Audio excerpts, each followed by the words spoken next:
Europe, from its origins. Episode 1, AD 312 to 390.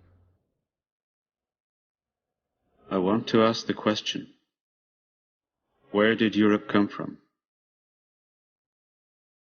Before Europe existed, there was Rome. The Hellenized Mediterranean basin was a single society and a single government, the Imperium Romanum, or Roman Empire, sharing two main languages, Latin in the west and Greek throughout the east, with its necklace of uniform cities dotted around the Mediterranean and its hinterlands, from Lisbon on the Atlantic to Palmyra in the Syrian desert. To the people living within it, Rome appeared as the world itself.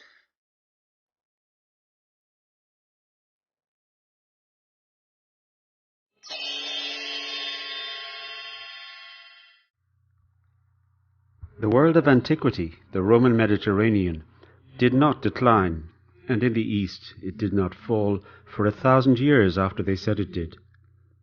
In the West it is more accurate to say that as a culture and a political structure, it transitioned through a succession of states, responding to internal conflict and external shocks, until it no longer looked and behaved like the classical world. Our civilization is the outcome of the European Middle Ages. In order to understand our medieval background, we must begin by forming an image of the late Roman world that it directly emerged from. One of the chief characteristics of the Roman Mediterranean was its social, cultural, and political coherence, its uniformity, encapsulated within the term Imperium Romanum, the Roman Empire.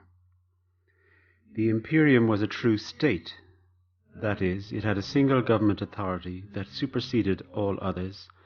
It had a capital city and a centrally commanded standing army. It had an educated public administration based on documents and on a written legal code. It had clear and demarcated frontiers, up to which the writ of the central authorities ran without dilution. It had a single currency, with the head of the emperor stamped on all the coins circulating within this huge space. And we all know that this state covered a huge area. By 40 BC, the Romans had brought political unity and internal security to the whole Mediterranean, justifiably naming it Mare Nostrum, our sea. Crucially for our story, for the future of Europe, Julius Caesar saw fit to press north away from the Mediterranean and to conquer what the Romans thought of as further Gaul, a landmass far distant from the great watering hole of the ancient culture, the area that would one day become central and northern France. This conquest established the frontier of the Mediterranean world on the left bank of the river Rhine. The civilizational weight of Gaul, though, always remained in the Romanized south. Further campaigns brought present-day Switzerland, Bavaria, Austria, and parts of Hungary into the Roman world, establishing its northern frontier along the south bank of the river Danube, from the Alps to where it flows into the Black Sea.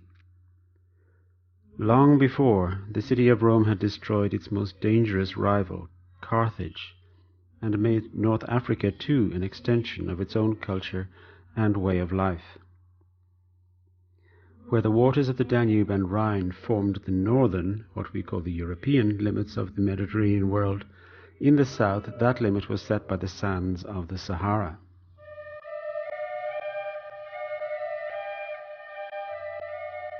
Overwhelming military might is enough to conquer such an empire, but to keep it over many centuries, the tramp of legionary leather is not enough. To sustain a long-term polity, a political compromise must exist between the rulers and the ruled. The leading families among the conquered peoples must be given incentives to sustain the empire, to become stakeholders in the Roman project. They must accordingly, and as a condition, themselves become assimilated to Roman culture, to become, with the succession of generations, indistinguishable from their one-time conquerors. A crucial practice of the Romans then was to co-opt, after a decent interval, the elites of the peoples they conquered into their own high society. Here is the Emperor Claudius arguing for the admission of the sons of prominent Gallic families into the Roman Senate. Quote, "All these young men of rank, on whom I cast my glance, you surely do not regret seeing among the numbers of the senators. Even the territory which is located beyond the province of Gallia Narbonensis in the south of France, has it not already sent you senators?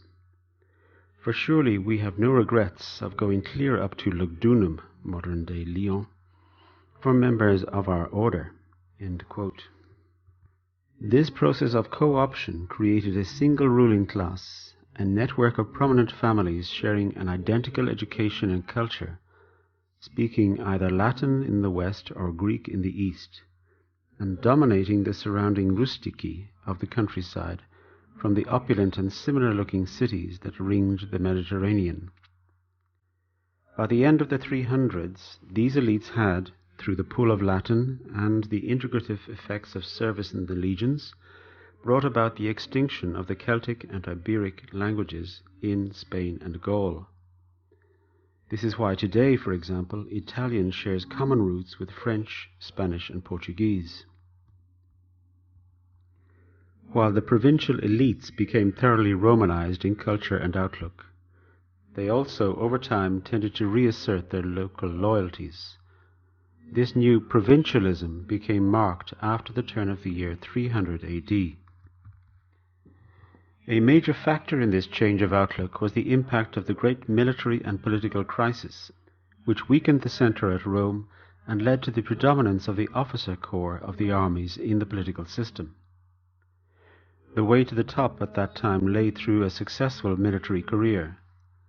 The cursus honorum, the career of civic and military offices, once the monopoly of the educated elite, was no longer a guarantee of their members' political eminence and power.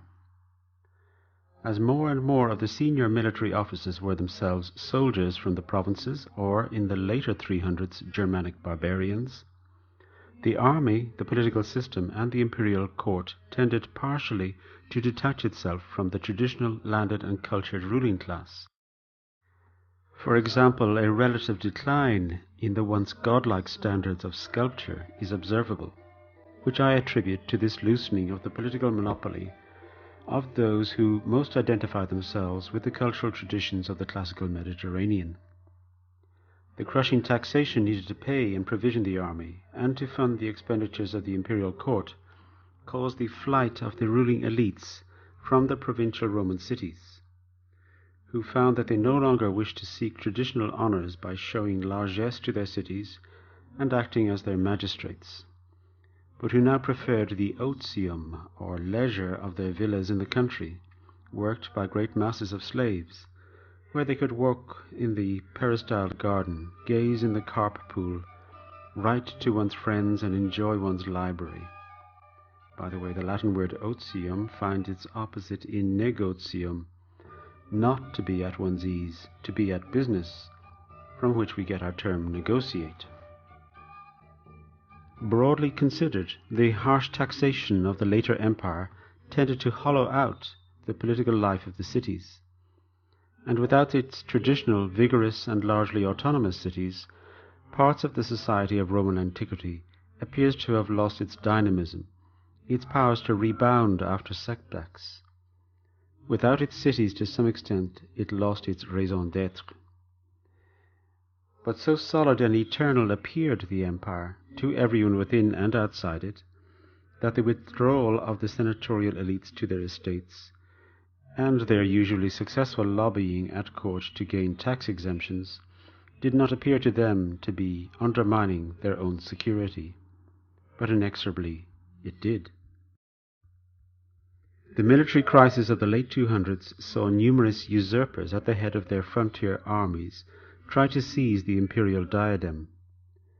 As effective power fell from civic society into the hands of the general staff of the army, so too did the fragmentation of power become more accentuated. The armies were concentrated on the frontiers, their commanders if they could ensure their troops' loyalty, were in a position to topple the emperor. In 286 AD, a Roman general of Germanic descent, Carausius, took control of the fleet and legions of Britannia and Armorica, present-day Brittany, and declared himself Emperor of Britannia, and struck some very fine coins before being defeated. While civil war within the empire was endemic, barbarian tribes from beyond the frontiers marauded with impunity across the Roman provinces, plundering and burning as they went.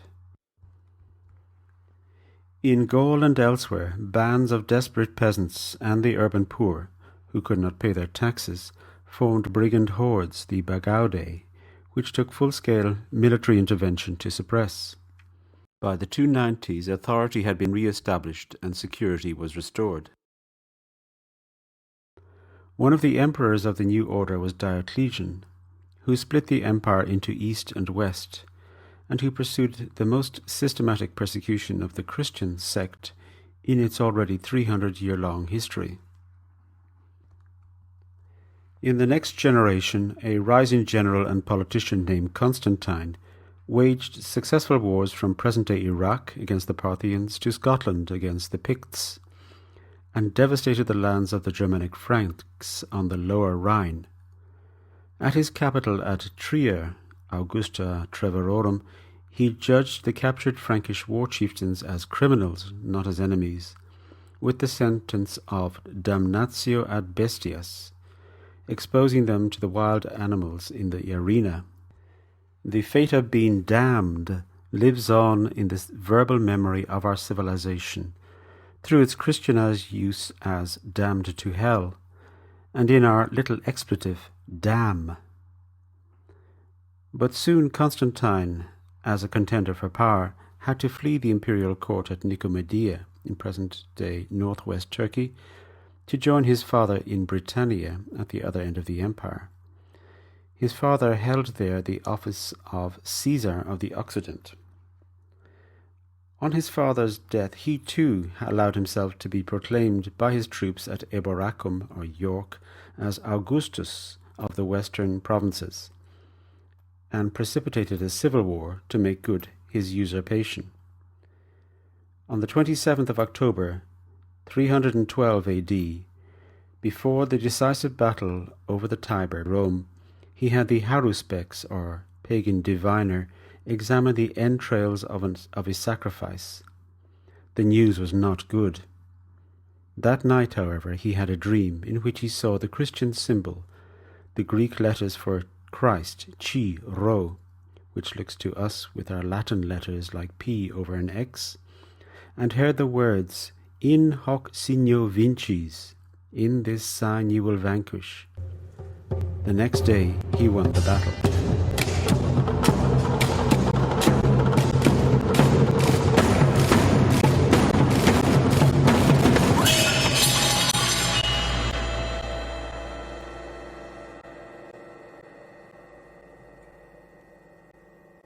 The imperial system had weathered the military crisis and had emerged in the early 300s seemingly as powerful as ever.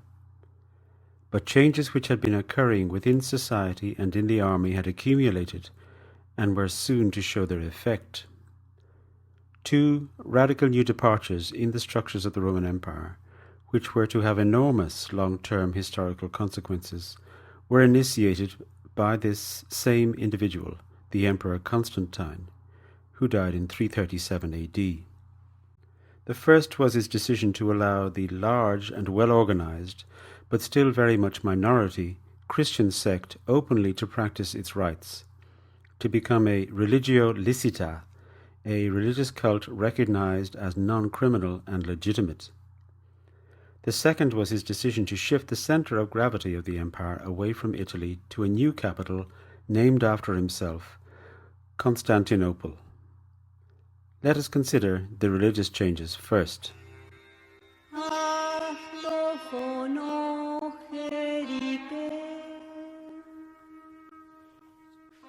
What the 18th century believed about Rome, that it was the epitome of the rational tolerance of all religions, was simply wrong. The Roman tradition was welcoming of religions which it could understand as analogous to its own, but it was very severe against those which it found offensive to public decency, to be a superstitio. For example, in 186 BC, hundreds of adepts of the god Bacchus in southern Italy were arrested and publicly executed. Another characteristic of Roman religion was that it was indistinguishable from the Roman state.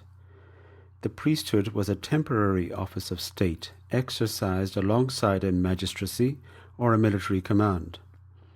Thus, high nobles would aspire to co-option to the Collegium Pontificum, the College of Pontifexes, whose leader was the Pontifex Maximus. Later, the emperor abrogated this title to himself, from whom it again later descended to the bishops of Rome. Accordingly, violation of religious laws was punishable as a crime against the community, often carrying the death penalty. This attitude and legal institution is the background to the medieval practice of the condemnation of heretics. Heresy, or airesis in Greek, means a chooser who makes different claims about the divinity. It was used by St. Paul in the sense of a disturber of the community's unity of spirit, and later more systematically by Irenaeus, Bishop of Lyon, 177 to 202 AD, as a designated group in his Adversus Hereses, against the heretics. In the first 3 centuries of the Christian epoch, the most famous persecution of a superstitio was the low-level and intermittent persecution of the Christians. Under Diocletian and Galerius, this suppression became a campaign of great severity aimed at the extirpation of the cult. It was from these 8 years that the majority of the actual and of the legendary martyrs of the Church died for their beliefs.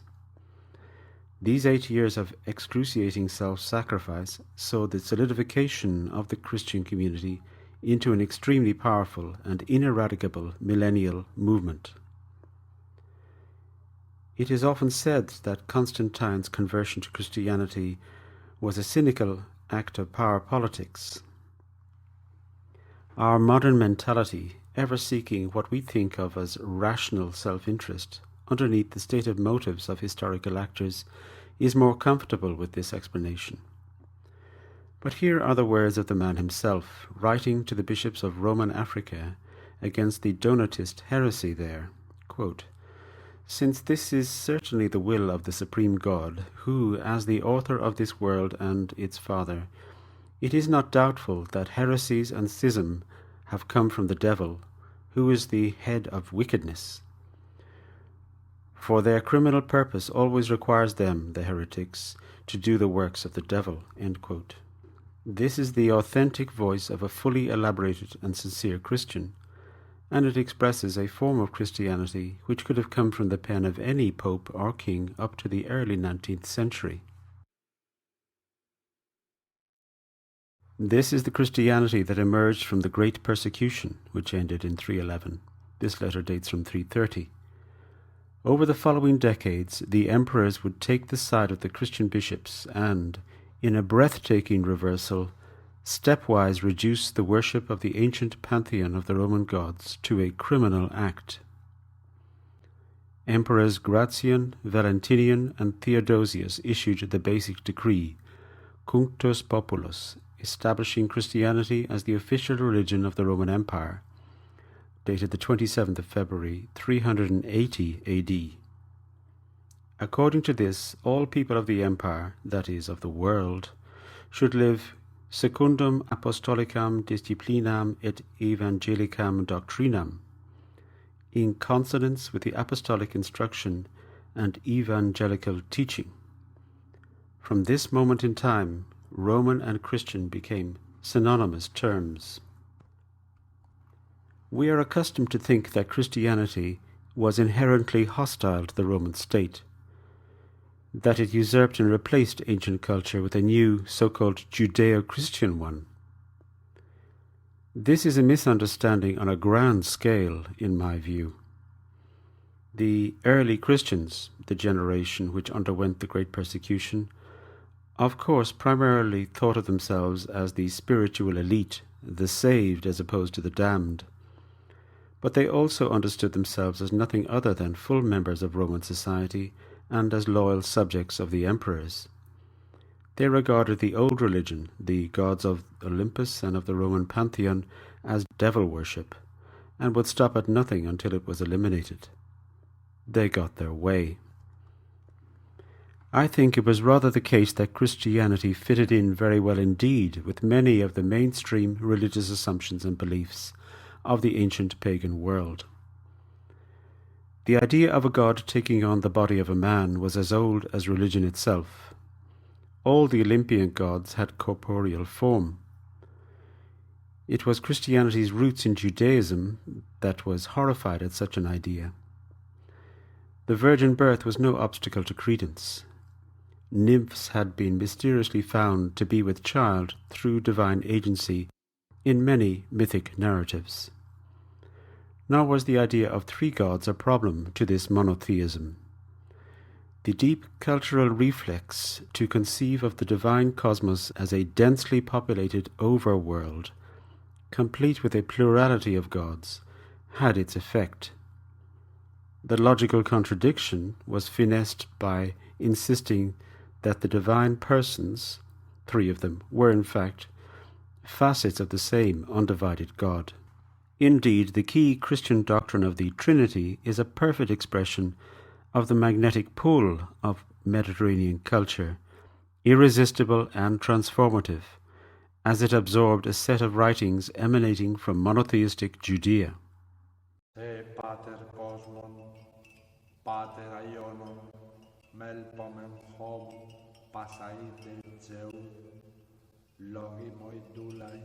And how did a movement of Jews, for Jews and about Israel, a phenomenon wholly within Judaism in Galilee and Judea, become, within a few decades, an overwhelmingly Gentile, that is, an Hellenic religious sect? For that is what happened gradually between about 40 and 70 AD.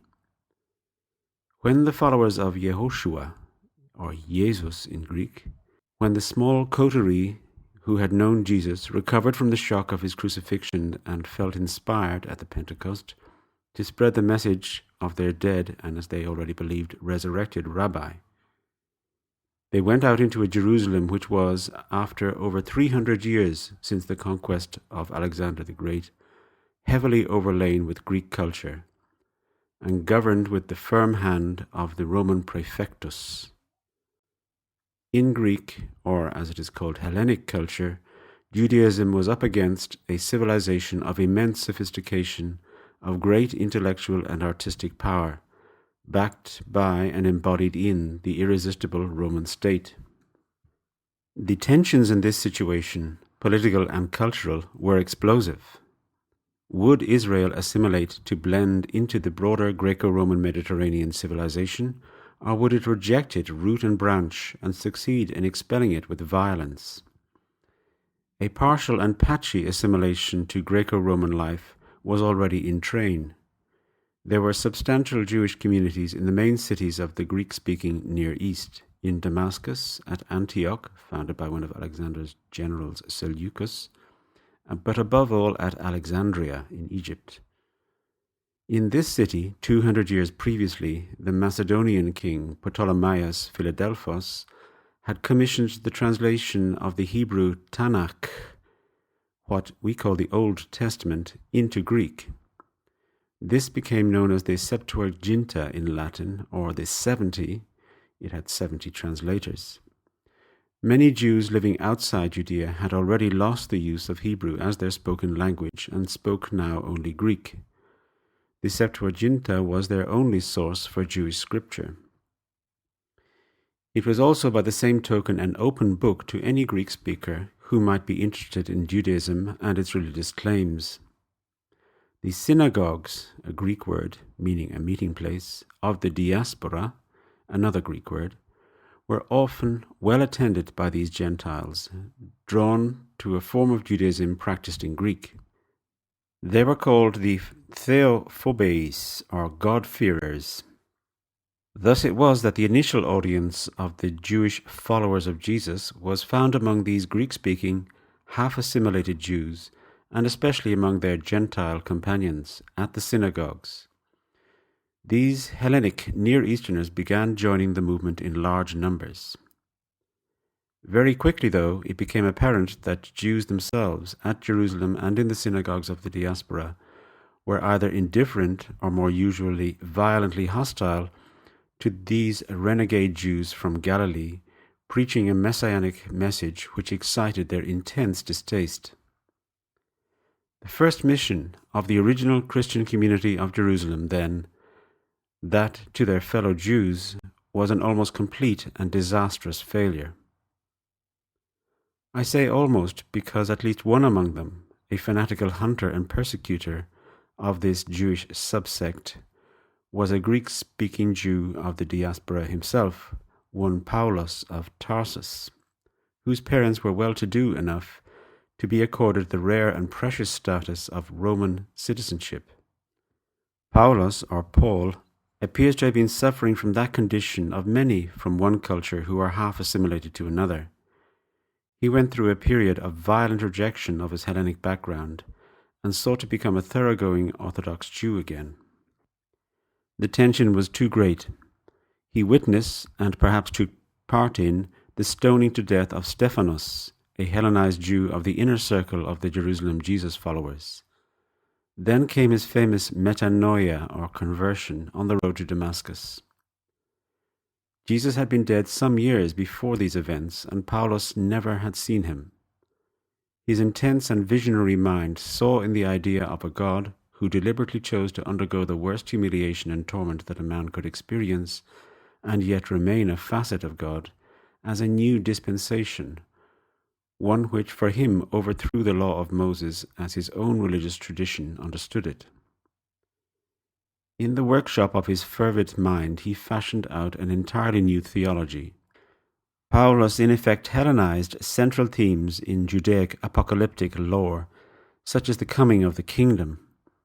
In effect he de-ethnicized these themes, applying what had been the exclusive possession of the Israelites to all humanity, that is, to the whole Mediterranean culture. By the 70s AD, things had changed quite drastically. Judea had finally exploded in 66, when, according to Josephus, some Greeks sacrificed a couple of birds in the vicinity of a synagogue. It took 3 Roman legions 5 years finally to crush all armed resistance. Jerusalem fell after a long and desperate siege in September 70 AD. These momentous occurrences, the almost complete rejection by mainstream Jews of the proselytizing of the Jesus followers, and the outbreak of the Great Jewish Revolt, followed by the destruction of the temple by Titus and the dispersion of the Jewish population, profoundly influenced the 4 Gospels, those retrospective literary constructions of the life and meaning of Jesus, which have come down to us. The word gospel is an ancient Anglo-Saxon translation of the Greek Evangelion, which literally means beneficial message. We get our word angel from the same Greek root. An angel, as in Evangelion, evangel, was a messenger from heaven. The Germanic term gospel is composed of the terms God, meaning good, and spell, meaning story. Among the tribal barbarians of the north, a good story told in the darkness around the evening fire had something of the magical power of a spell about it. Of those accounts of the biography of Jesus, 4 have made it into the canon. The concept of defining which early Christian writing was canonical was spurred by the challenge of Marcion in about 150 AD, who rejected outright all those writings which connected Christianity with the Judaic religious tradition. He was declared heretical and expelled. The canon then, over the following century, solidified into a list of specified writings, originally in the form of separate papyrus scrolls. This solidification coincided with a Roman technical innovation, where writings were bound together in a new form of the book, with pages, a spine, and a cover, which revolutionized literacy in the ancient world. It also worked to transform Christianity, making it possible to speak of ta Biblia, the books, as a single object. This occurred by about the 230s AD. This is where we get our concept of the Bible. The plural became the singular about 200 years after the death of Jesus. The authors of the four Gospels have by naive tradition been fitted out with personal names: Marcos, Matthias, Lucas, Johannes, Mark, Matthew, Luke, and John. These accounts were written long after the death of Jesus in 30 AD.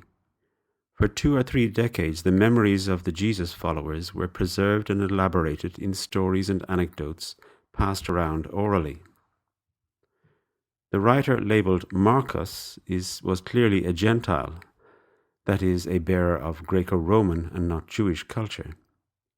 At some time in the 60s AD, he set about preserving the Jesus sayings and biographical anecdotes, possibly using some texts such as the supposed Kefela, or source that modern scholars assume existed. In doing so, he fashioned a new literary genre, the Evangelion, or Evangel. Reflecting the realities of a Christianity 3 decades after Jesus' execution, when the audience addressed was entirely Greek-speaking. This text was written in Greek, as were all later evangels and most other Christian writings from this period. As a person of non-Jewish culture, Marcus confronted the painful paradox that Jesus' original audience, the Jews, had by 60 AD clearly rejected all approaches from the Jesus followers, or Christians. Indeed, the word Christian comes from this time. They were constantly telling the Jews and God-fearers of the diaspora synagogues that the delivering Messiah had already come, and that he was Jesus. They, of course, used the term from the Septuaginta, Christos, meaning he who is anointed with oil, the literal meaning of Messiah. People in turn labeled them as Christianoi, or Christiani in Latin. Marcus solved the conundrum of the Jewishness of Jesus and of the rejection of Christianity by Israel by dramatizing Jesus' biography into a story in which the Jews of Jerusalem, and in particular the chief of the Sanhedrin temple authorities, Caiaphas, made the deliberate choice to reject and kill him. Marcus made Jesus' whole life culminate in this moment before Caiaphas, to whom he reveals himself as the Son of Man, etc. 30 years after the events he purports to describe, Marcus places the blame for the rejection and death of Jesus squarely on the shoulders of the Judaic religious authorities. He also causally, if symbolically, links the moment of Jesus' death on the cross with the tearing of the curtain in the Holy of Holies of the Jewish temple, and thus to its physical destruction, which had happened around the time he was writing. This telescoping of the realities and perceptions of the 60s and 70s AD back into the highly approximate, but magnificently dramatic sketch of the historical biography of Jesus 3 or 4 decades earlier shows that the break of Christianity from its Judaic origins was already definitive. The Gospels, the foundation texts of Christianity for the past 2,000 years, are largely based on the dramatized and pathos-filled story of the malicious rejection of the Son of Man, Son of God, etc., by the Jews. It is no wonder that there has been a very long and repeatedly disastrous relationship between Christians and those Jewish communities living within Christendom. The Gospels of Matthias, Matthew, and Lucas, Luke, were written by the generation following Marcus, that is, about half a century after Jesus had lived. In the Matthew-labeled Gospel, the anti-Judaic theme is pushed to its most vehement expression when the Praefectus Pilatus offers the release of one of the condemned men before him, and the crowd deliberately called for Barabbas instead of Jesus. Pilatus, the Roman power holder, is exonerated in this scene when he asks, "What evil has this man done?" The crowd roar back, "Staurotheto, let him be crucified." Lucas is the least accusatory of the four evangelists vis-à-vis Judaism. The Jews in his account merely fail to understand what is before them. With Ioannes or John's writings, we are later still, in the 90s or perhaps in the early 100s AD, and things have moved on further. Not only is the content of Jesus' life the story now of a temporary visitor from heaven, Jesus is explicitly a god, an emanation of the Greek philosophic logos, but also a keen sense of an imminent second coming, the immediate end of days, of judgment and of the kingdom of heaven being opened to the saved, is dissipated. Ioannes is living in a world where the collective physical salvation, the parousia, is now indefinitely postponed, and the routinization and institutionalization of pistis, or faith, is on the horizon. As the charismatic moment passed, so did the ecclesia, or assembly of the faithful, necessarily become more systematized in dogma and organization. One of the most consequential features that Christianity took over from the Roman world was its formidable ecclesiastical organization and discipline. Its bishops and deacons were humility's own magistrates. The Church's hierarchy of spiritual leaders was rational in an organizational sense. Each community had its own bishop, with sole authority within his diocese, another overtly Roman administrative term.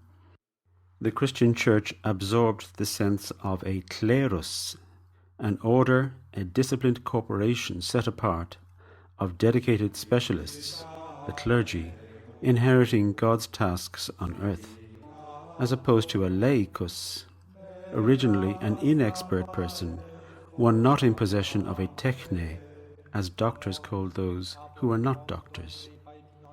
In Judaism and in Islam, there is no equivalent. The rabbi and the imam are conceived of as learned in the scriptures. They are scholars. This organizational structure came to reflect the culture of the Roman Empire itself.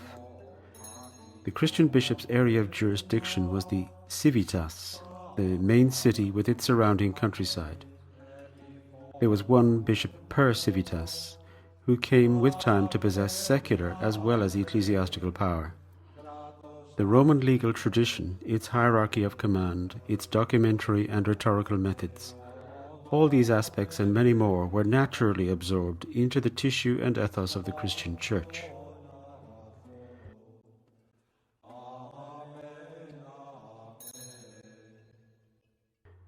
When he ordained the toleration and then the privileged elevation of the Christian Church, Constantine soon discovered that he faced a turbulent body of factional and determined bishops. The Roman state found itself having to negotiate with a parallel institutional power. When Constantine called the Council of Nicaea in 325 AD, the first general council of the Christian Church, and presided personally over its sessions, he inaugurated a new model of the res publica, or republic, with the religious leaders of the people forming the synodos, or synod, that is, those who travelled to meet, from odos, meaning a journey, who acted as a clerical senate, debating under the auspices of the emperor. This model of the political community lasted, with modifications, until the very end of the Middle Ages, that is, until the summer of 1789.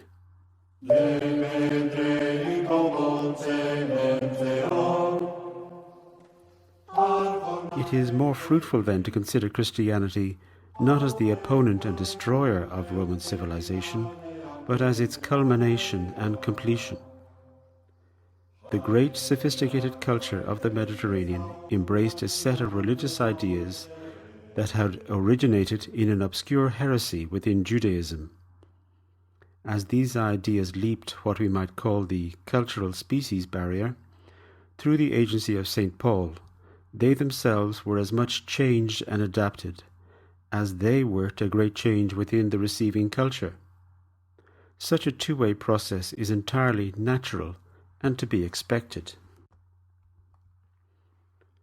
The distinguishing outward features of Christianity, for example its architectural form, the basilica was a Roman law court, and its rich and extremely elaborate sculptural and pictorial representations of the divine, these features are alien to any monotheistic religion. Judaism and Islam, and some strands of fundamentalist Protestantism, are scandalized by representations of the divine. But from the earliest times, Christians had depicted themselves in religious settings, and did not shrink from depicting their God. In the earliest Christian funerary frescoes in the Roman catacombs, Jesus as God is represented as a central figure, sometimes painted wearing a simple Roman tunic with a Roman haircut. If Christianity had not melded with ancient Mediterranean culture and rejected monotheism's abhorrence of images, we would have no representational artistic tradition in this civilization. In painting and in sculpture, the natural human form is Europe's most characteristic excellence. No other civilization has matched it. Without this blending, we would have no museums and art galleries today.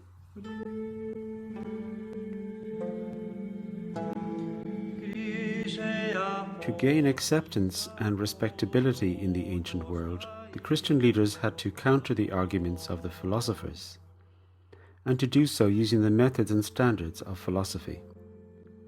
This process went on for several centuries.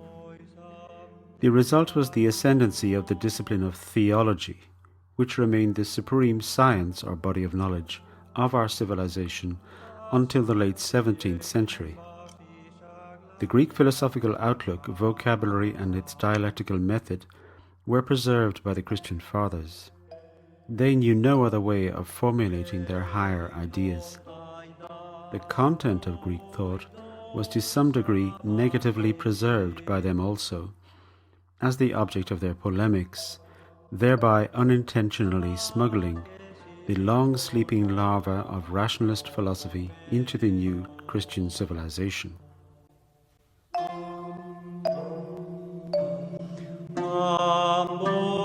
Other features of our culture today were initiated in this immensely formative period. For example, the shape of our week. By an imperial edict of 321 AD, Constantine made legally binding throughout the empire, for pagans and Christians alike, a justitium, or a suspension of public business, on the dies solis, or sun day. Christians called it the Lord's Day, or Dies Domini.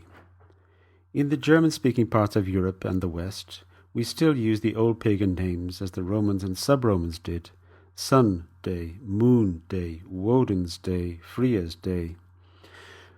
But in the Latin-speaking parts of Europe, they say Dies Domini, such as dimanche in French, domingo in Spanish, and domenica in Italian. From 392 AD, further laws forced the theatres to shut on Sundays, so that people could or should attend religious services. This tradition has only begun to dissolve in the theatre business in recent decades. And while mentioning theatre, we might note that this cultural phenomenon, in its human-centered essence, in its mastering genres of tragedy and comedy, is also a unique and unbroken thread in European civilization, which did not expire at the end of the ancient culture, but continued throughout Europe's entire history. Between 500 and 1500 AD, that drama took a largely religious form in the staging of tableaux of stories from the Christian scriptures, the living enactment of the scenes we see sculpted and painted on the churches. This was an entirely natural development, since the stories from what we call the New Testament were themselves, in their compositional conception, saturated with the narrative conventions offered by classical literature, for example in the genres of the lives of the philosophers and of the Hellenistic romances. The image of Socrates as a martyr lies in the background as a powerful archetype for early Christian literature. The four evangelists in their time, as Greek-speaking urban dwellers of the Eastern Mediterranean, would have attended, as every literate person did, the expression of that literature in the plays of the theatron, or theatre, which bulked so large in every city's communal life. When, in 54 AD, two members of St. Paul's entourage, Gaius and Aristarchus, were set upon by an enraged crowd of the citizens of Ephesus, they dragged them into the city's theatre, where they arraigned them in the orchestra, while they themselves occupied the stone spectator seats, chanting, Megale Artemis Ephesion, great is the Artemis of the Ephesians.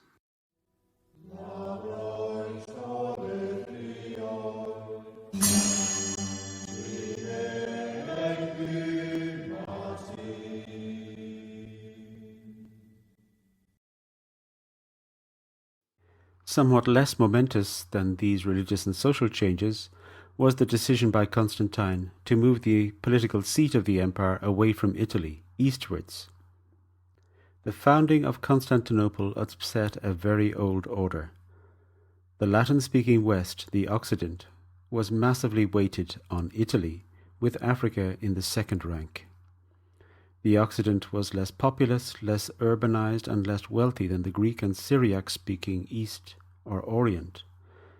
And in the north of the Occident, large areas were nothing more than a forested, swampy wilderness.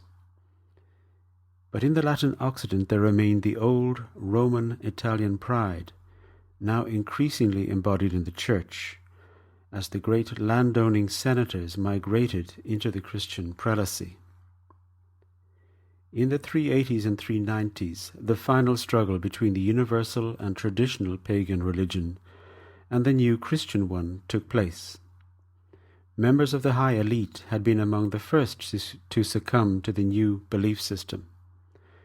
The majority of the population, however, especially the ordinary people in the countryside, were much less quick to take up the new religion, and popular superstition, or pagan remnants, remained deeply embedded among the peasantry until relatively recent times. But at the formal and official level of society, the final showdown occurred at Rome. The Emperor Gratian ordered the removal of the statue of the Winged Victory, or Victoria, from the Senate House at Rome. He also abolished the public stipend supporting the pagan nunnery of the Vestal Virgins, a most ancient and revered Roman institution. These were mortal blows aimed at the old established religion, at its very heart. During the 390s, a series of petitions to his successors, the emperors Valentinian and Theodosius, were composed by the senator Symmachus, called the Relatii, or Relations, based on the very strong argument of the time of Mos Maiorum, ancestral custom. He was countered at the imperial court by the advice of the formidable bishop of Milan, where the court was resident, Ambrosius, who was no less a man of the highest Roman culture than Symmachus. He succeeded in persuading Theodosius not to restore the statue, which Augustus had placed on its plinth in the Senate House 3.5 centuries before. Incidentally, Ambrosius was also instrumental in bringing the choral style of the Eastern Christian Church in Syria to Italy and thereby to the Occident, laying the foundations of one of the major strands of the European musical tradition.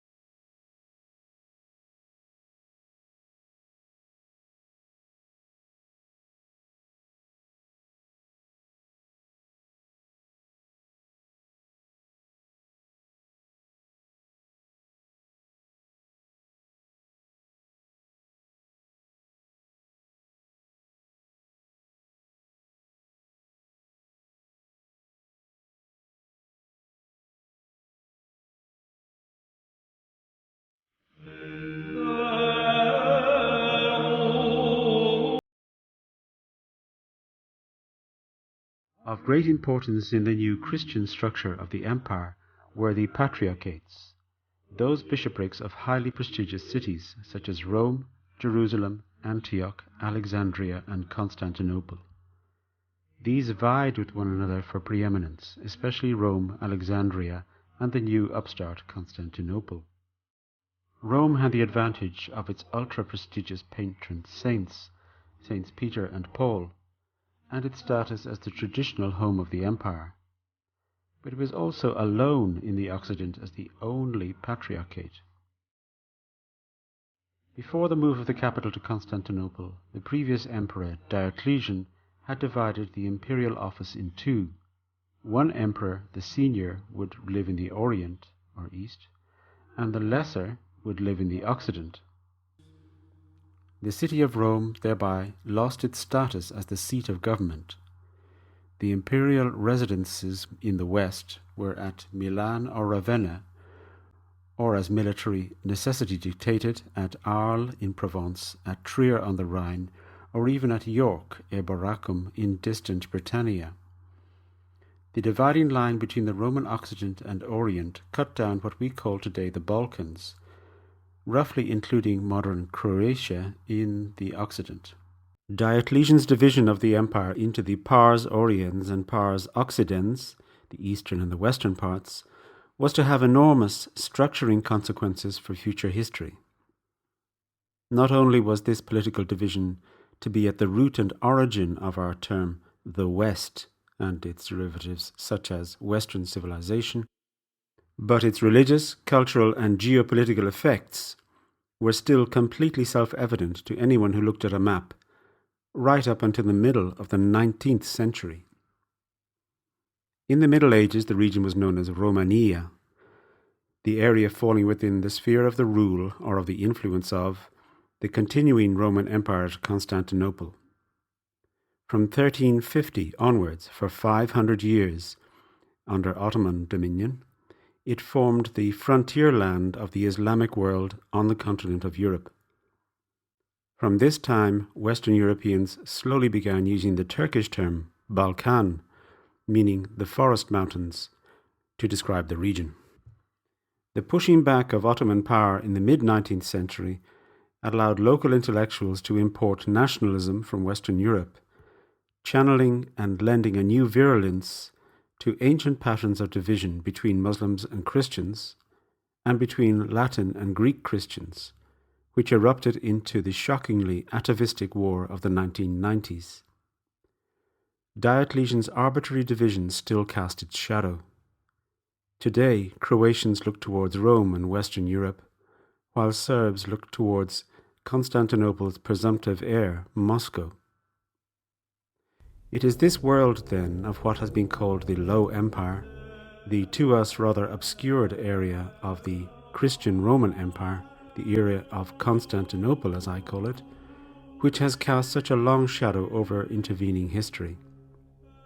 In ways we can only discern the traces of, it was this civilizational metamorphosis, from Romano-Hellenic antiquity to medieval Christendom, that laid down the deep cultural foundations of the type of society and culture we experience all around us now. The Western world as it is at the beginning of the 21st century of the Christian epoch, Anno Domini 2010. I use the term AD to name the epoch, and not the recently politically correct term of CE or the Common Era, without embarrassment and with what I believe is complete consistency. Because the idea of being value neutral is a mirage, one cannot think or even perceive from a standpoint outside of one's own cultural inheritance. The following episodes will trace the steps by which we have moved as a culture from Christian antiquity through the long Middle Ages into the modern era, that is, into the current form of Western civilization. We should seek not to throw out the real past and impose our present values retrospectively upon it, but to do justice to the moving perspective of the generations who made the history described, and to treat their memory with the dignity it deserves.